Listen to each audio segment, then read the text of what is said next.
వేదిక పైన ఆసీనులైన మనందరికీ స్ఫూర్తిదాయకమైన నాయకులు, మన గౌరవ ప్రియతమ భారత ప్రధాని నరేంద్ర మోదీ గారికి 5 కోట్ల ప్రజల తరపున, మనందరి తరపున వారికి మనస్ఫూర్తిగా హృదయ నమస్కారాలు తెలియజేసుకుంటూ స్వాగతం పలుకుతున్నాం. వేదిక పైన ఆసీనులైన గౌరవ రాష్ట్ర గవర్నర్ గారికి, అబ్దుల్ నజీర్ గారికి నా హృదయపూర్వక నమస్కారాలు. రాష్ట్రాన్ని ఒక తరం కాదు, ఒక ఎన్నికలు కాదు, 5 సంవత్సరాలు కదా, ఒక తరం కోసం ఆలోచించే నాయకులు శ్రీ గౌరవ ముఖ్యమంత్రి శ్రీ నారా చంద్రబాబు నాయుడు గారికి హృదయపూర్వక నమస్కారాలు. అలాగే వారి తండ్రి అడుగుజాడల్లో సమర్థవంతంగా తనకిచ్చిన అన్ని శాఖల్ని సమర్థవంతంగా నిర్వహిస్తున్న యువ నాయకులు లోకేష్ గారికి నా హృదయపూర్వక నమస్కారాలు. వేదిక పైన ఆసీనులైన కేంద్ర మంత్రివర్యులందరికీ, సహచర మంత్రివర్గ సభ్యులకి, ఇక్కడికి విచ్చేసిన శాసనసభ్యులందరికీ పేరు పేరు నా హృదయపూర్వక నమస్కారాలు. ఇక్కడికి విచ్చేసిన జనసేన నాయకులకి, తెలుగుదేశం నాయకులకి, భారతీయ జనతా పార్టీ నాయకులకి, ప్రతి ఒక్కరికి పేరు పేరున నా హృదయపూర్వక నమస్కారం. మనకి ప్రధానమంత్రి గారిని ఒకటే ఒక పదంతో పిలుస్తాం, కర్మయోగి. ఏ ఫలితాలు ఆశించకుండా దేశ సేవే పరమావధిగా ఆయన ఆలోచిస్తూ, ఎలాంటి లాభాపేక్ష లేకుండా కేవలం ధర్మాన్ని పట్టుకొని డ్యూటీని, కర్మని ఏమాత్రం ఆశించకుండా చేస్తున్న అలాంటి వ్యక్తి మనం ఈ సమయంలో ఈ తరానికి వారు దిశానిర్దేశం చేసే విధంగా ప్రధానమంత్రి స్థాయిలో ఉండటం మనందరం చేసుకున్న అదృష్టం. One who performs duty with truth, righteousness and discipline without attachment to results and dedicates action to the protection of those of the motherland attains eternal glory. The statement perfectly describes Honorable Prime Minister Shri Narendra Modi ji. Our Honorable Prime Minister Shri Narendra Modi ji is not just leading a government.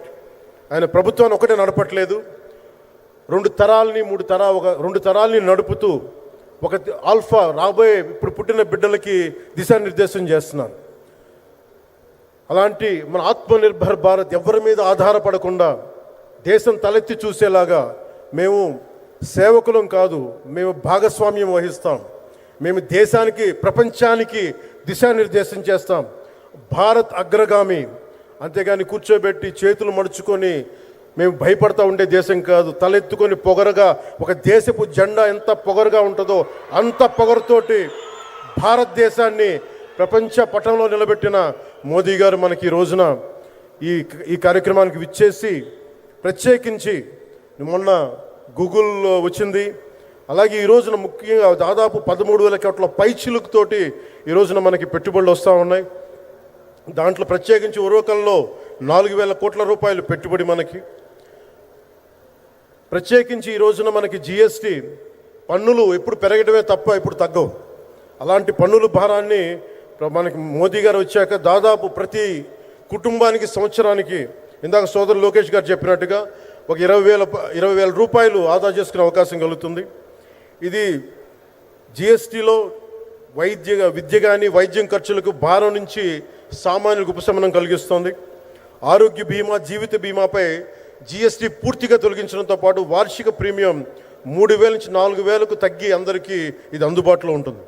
అలాగే విద్యార్థులకు కావచ్చు, ఇలాంటి ప్రతి ఒక్కరికి కూడా అన్ని రంగాల వాళ్ళకి ప్రత్యేకించి మనకి జిఎస్టీ వల్ల లాభాలని అందరికి అందించేలా ముందుకు తీసుకెళ్ళి ప్రతి ఒక్కరికి, గౌరవ ప్రధానమంత్రి గారికి, దీనికి సహకరించిన గౌరవ ముఖ్యమంత్రి శ్రీ నారా చంద్రబాబు నాయుడు గారికి, ప్రతి ఒక్కరికి నా హృదయపూర్వక ధన్యవాదాలు తెలుపుకుంటూ,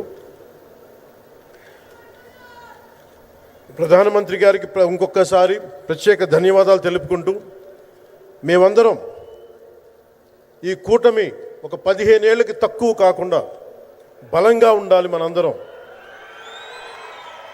ఎంత బలంగా ఉండాలి అంటే ఇది తప్ప ఇంకెవరికి ఏది రాదు.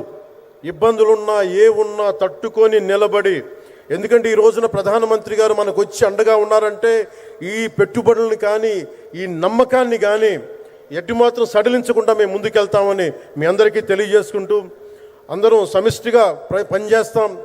ప్రధానమంత్రి గారి నాయకత్వంలో గౌరవ ముఖ్యమంత్రి నారా చంద్రబాబు నాయుడు గారి స్ఫూర్తితోటి ఆయన నాయకత్వంతో ముందుకెళ్తాం. మేమందరం మీ ఆకాంక్షల్ని, వచ్చే తరం ఆకాంక్షల్ని ముందుకు తీసుకెళ్తామని తెలియజేసుకుంటూ సెలవు తీసుకున్నాను. జై భారత్, జై హింద్.